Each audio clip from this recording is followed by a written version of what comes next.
Everyone, welcome back to analytic edge. तो हमारे साथ जुड़ चुके हैं उत्तम भैया, जो कि ईवाई में वर्क करते हैं। उन्होंने किया है एमएससी स्टैटिस्टिक्स फ्रॉम बीएचयू से। तो अभी हम लोग काफ़ी जानकारियां लेंगे, जो छोटे मोटे डाउट्स रहते हैं कि एमएससी स्टैटिस्टिक्स में सीजीपीए मैटर करता है कि नहीं, क्या क्या स्किल होनी चाहिए कंपनी में बैठने के लिए, और अलग अलग कंपनीज में अलग अलग रिक्वायरमेंट होती है कि नहीं होती है, और कितना हाईएस्ट प्लेसमेंट लगता है और कितने लोगों का लग जाता है। ये सब बात पे हम लोग चर्चा करेंगे। तो सबसे पहले बहुत बहुत धन्यवाद भैया, आप इस छोटी सी फैमिली में आए और इन्फॉर्मेशन देंगे जो कि हमारे लिए बहुत ही इम्पोर्टेंट होगी। तो थोड़ा अपने बारे में बताइए और अपना एक्सपीरियंस बताइए कंपनी का। धन्यवाद प्रियांशु।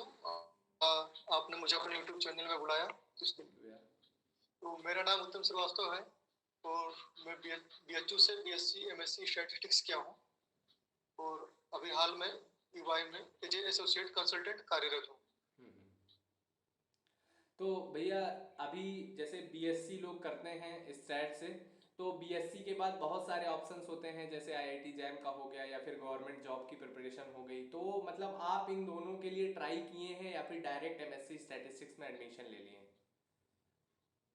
नहीं, मैंने आईआईटी जैम के लिए प्रिपरेशन किया था, जी। लेकिन मेरा एडमिशन हो नहीं पाया था, तो फिर मैंने बीएचयू में एडमिशन लिया। हम्म। तो वहीं से मैंने अपना एमएससी किया। तो भैया, जैसे आप जब एमएससी स्टार्ट किए तभी से आपका पर्पस था कि मैं प्लेसमेंट लूंगा, और अगर आपका स्टार्टिंग से ही पर्पस प्लेसमेंट था तो आपने क्या क्या तैयारियां की थी अपने प्लेसमेंट के लिए? जब मैं घर से एमएससी करने के लिए निकला था तो मेरा ऑब्जेक्टिव था कि मैं आईएसएस का एग्जाम दूंगा। अच्छा। ये सोच के मैं निकला था, टारगेट जी। बनाया था। लेकिन यहाँ पहुंचा तो सिनेरियो अलग था और कहीं ना कहीं प्लेसमेंट मेरे दिमाग में था। तो फिर मैंने पहले ही दिन से प्लेसमेंट के लिए तैयारी शुरू किया। तो शुरुआती 1-2 महीने अच्छे से चला, फिर बीच में एकदम टूट गया। लेकिन अगेन प्लेसमेंट सीजन आते आते एकदम मैं आ गया था ना, और फिर हम्म। कई कंपनी के इंटरव्यू देने के बाद फिर मेरा ईवाई में सिलेक्शन हुआ। हम्म। तो भैया, जैसे कंपनी में बैठने के लिए क्या क्या प्री रिक्वायरमेंट स्किल्स होनी चाहिए जिससे आप कंपनी में बैठे तो आपका होने का चांसेस बढ़ जाएगा? मैं तो कहूंगा कि कम्युनिकेशन स्किल्स मस्ट। वो अगर कम्युनिकेशन। आपके पास है तो आप बाकी सबसे आगे हैं। जी। आपका कोर नॉलेज, जिसके लिए आप जाने जाते हैं कि आपने एमएससी किया है स्टैटिस्टिक्स, जी। ये दोनों चीजें काफी मैटर करती हैं। जी। एंड देन कुछ कंपनी ओरिएंटेड चीजें चाहिए, लाइक मशीन लर्निंग एंड एक प्रोग्रामिंग लैंग्वेज आपको आना ही चाहिए, जी। जी। जिसमें आप कोड करेंगे। हाँ। तो उसके लिए पाइथन आर दोनों में से कोई भी आप करिए अपने इच्छा अनुसार, दोनों बेस्ट है। हम्म। दोनों ही तो मोस्ट मतलब डिमांड। कंपनीज के लिए आपने बताया कि कम्युनिकेशन स्किल होना चाहिए और मशीन लर्निंग आना चाहिए, और मिनिमम एक लैंग्वेज तो आपको आनी चाहिए, पाइथन हो या आर हो, है हाँ, ना? तो आप लोग मतलब हम लोग कंपनी के लिए एलिजिबल हैं, और एलिजिबल नहीं मतलब ये सब रिक्वायरमेंट है कि कंपनी में आप बैठेंगे तो आपका निकलने का चांसेस ज़्यादा होगा स्किल से ज़्यादा।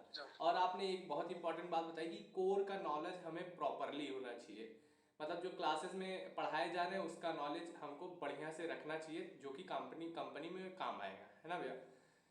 तो दूसरा क्वेश्चन ये है कि जैसे सीजीपीए कितना मैटर करता है कंपनी में जाने के लिए? मेरे हिसाब से सीजीपीए बहुत ज्यादा मैटर नहीं करता है, हम्म। क्योंकि बीएचयू में जितनी भी कंपनियां आती हैं, हम्म। एक आध कंपनी कभी कभार सीवी शॉर्टलिस्ट करती है जिसमें सीजीपीए बहुत मैटर करता है। जी। अगर आपका सीवी शॉर्टलिस्टिंग है तो सीजीपीए प्राइम फैक्टर है। जी। जी। लेकिन नॉर्मली सीवी शॉर्टलिस्टिंग होता नहीं है, एक आध बार कभी किसी साल हुआ तो हुआ। और बाकी ऐसे ही नॉर्मली देखा जाए तो आपका CGPA average average plus maintain कर रही है, एकदम बिलो ना रहे कि आप एज आउटलायर वहां पे खुद को शो जी। करें। हाँ, अगर if you maintain 7.5, more than 7.5, that is I think good enough. Hmm. उतना आपको मेंटेन करना चाहिए।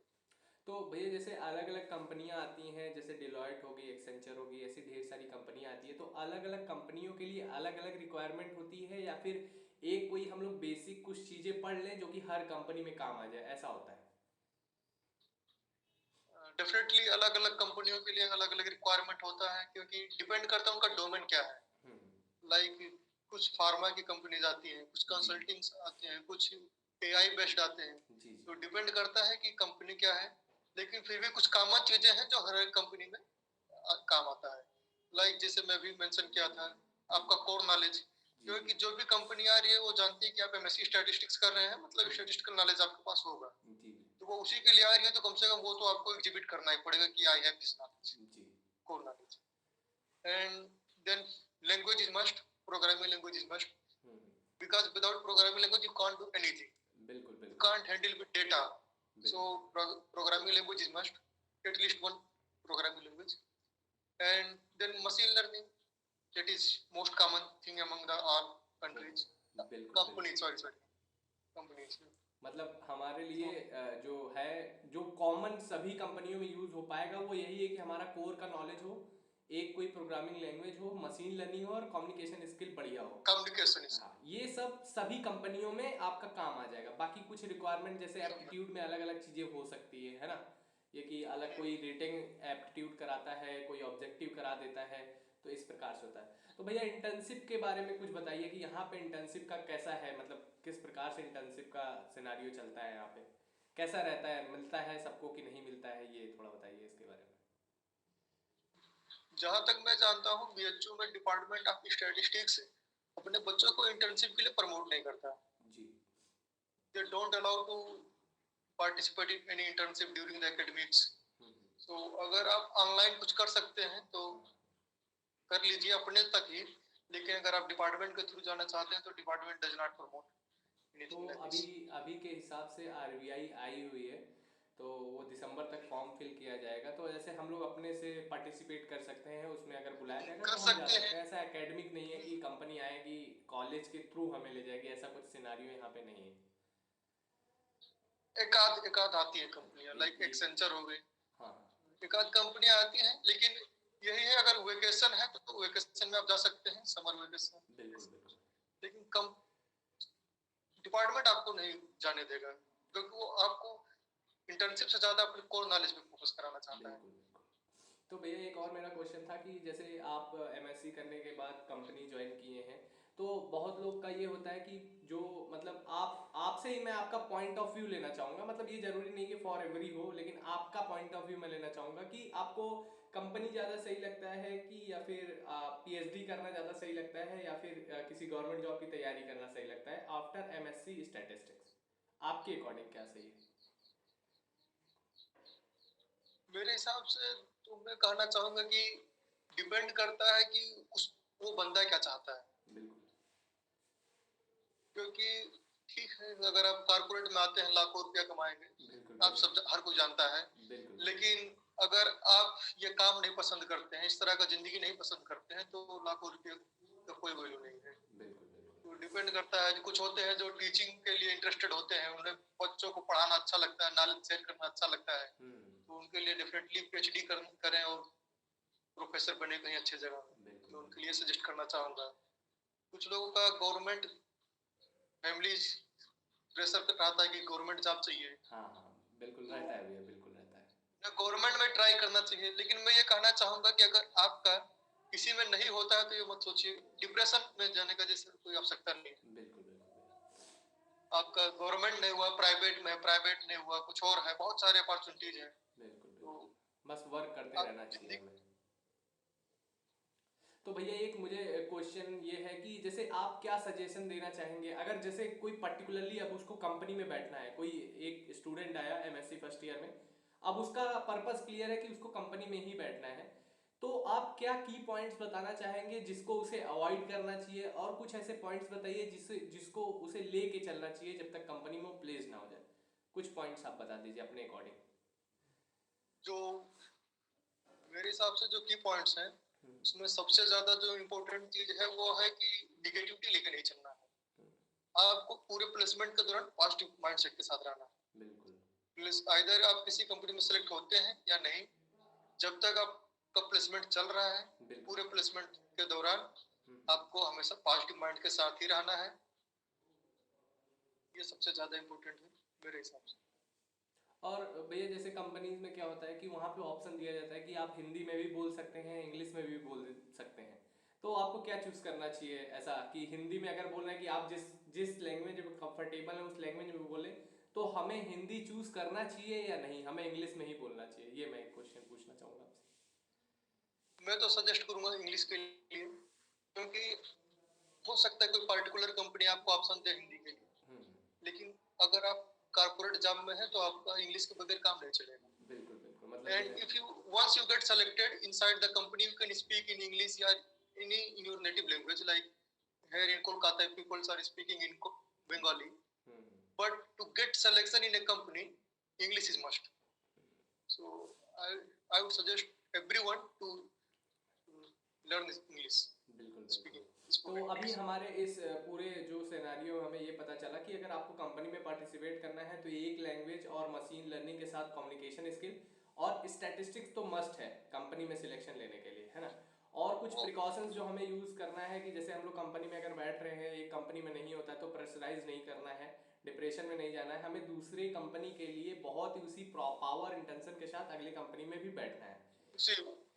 काफ़ी सारी जानकारियाँ मिली, इंटर्नशिप की भी जानकारियाँ मिली कैसे कैसे होती हैं, तो मुझे लगता है कि आज काफ़ी जानकारियाँ मिली होगी। और भैया एक बेसिक सा क्वेश्चन ये था कि मतलब काम क्या करना पड़ता है कंपनी में जाने के बाद, ये थोड़ा सा एक्सप्लेन करिए आप कि वहाँ जाने के बाद कंपनी में क्या क्या काम करने को मिलता है। ये आपका पर्टिकुलर कंपनी पर डिपेंड करता है किस कंपनी में आप जॉब करते हो, आपका जॉब रोल क्या है। जैसे मैं डेटा साइंटिस्ट यहाँ पे हूँ, तो मेरा अभी प्रोजेक्ट जो चल रहा है वो जेएनएआई पे है। अच्छा अच्छा। कुछ लोग हैं जो अभी सप्लाई चेन में काम कर रहे हैं, कुछ लोग हैं ऑप्टिमाइजेशन में काम कर रहे हैं, जो फार्मा में जाते हैं वो फार्मा का कुछ प्रोजेक्ट तैयार करते हैं। तो इस तरीके से हर कंपनी का अलग अलग रहता है। सही है। तो भैया आप क्या काम करते हैं वहाँ पे ईवाई में, आपका वर्क क्या है इस समय? यूआई में मैं करंटली मैं जेएनएआई पे काम करता हूँ। जनरेटिव एआई पे मैं अभी एक चैटबॉट बनाया हूँ रिसेंट में ही। तो वो पीडीएफ आप इंसर्ट करेंगे तो पीडीएफ से टेक्स्ट एक्सट्रैक्ट करके आप कोई भी क्वेश्चन पूछेंगे तो वो आंसर करेगा। ओ, मतलब आपने ऐसा, आप लोगों ने मिलके एक क्रिएट किया कि पीडीएफ को डाल देंगे, फिर हम कुछ भी क्वेश्चन पुटअप करेंगे, वो सोल्यूशन देने की कोशिश करेगा उसके अकॉर्डिंगली प्रॉपर। बहुत ही अच्छा प्रोजेक्ट है। तो मुझे लगता है कि भैया हम लोग काफ़ी सारे क्वेश्चंस इसमें कवर कर चुके हैं। जो भी और किसी को कुछ पर्टिकुलर डाउट होगा तो वो कमेंट कर सकता है, या फिर भैया से कांटेक्ट करने का भी लिंक्डइन आईडी में मेंशन कर दूंगा, भैया से डायरेक्ट कांटेक्ट आप लोग कर सकते हैं। बाकी और भी मोर इन्फॉर्मेशन के लिए चैनल पे बने रहिए। किसी भी और प्रकार की जानकारी लेना हो तो मैं बताया हूँ कि कमेंट करें, भैया भी रिप्लाई कर देंगे। बाकी भैया का लिंक्डइन आईडी भी मेंशन कर दूंगा, और मैं डिस्क्रिप्शन में टेलीग्राम चैनल लिंक दे दे रहा हूँ, वहाँ पे आप ज्वाइन कर सकते हैं। बाकी और भी किस पे वीडियो चाहिए आप लोग कमेंट कर सकते हैं। लगातार इस प्रकार की बढ़िया बढ़िया वीडियो आती रहेगी, मैं ट्राई करूँगा कि आप तक अच्छी अच्छी वीडियो पहुँचती रही। तो भैया बहुत बहुत धन्यवाद चैनल में आने के लिए। ये आपका ये जो छोटा सा रोल था इसमें, ये बहुत ही बड़ा रोल प्ले करेगा दूसरों की लाइफ में जो इस वीडियो को देखेंगे प्लेसमेंट के लिए। बहुत बहुत धन्यवाद भैया। Thank you Priyanshu. Thank you so much भैया।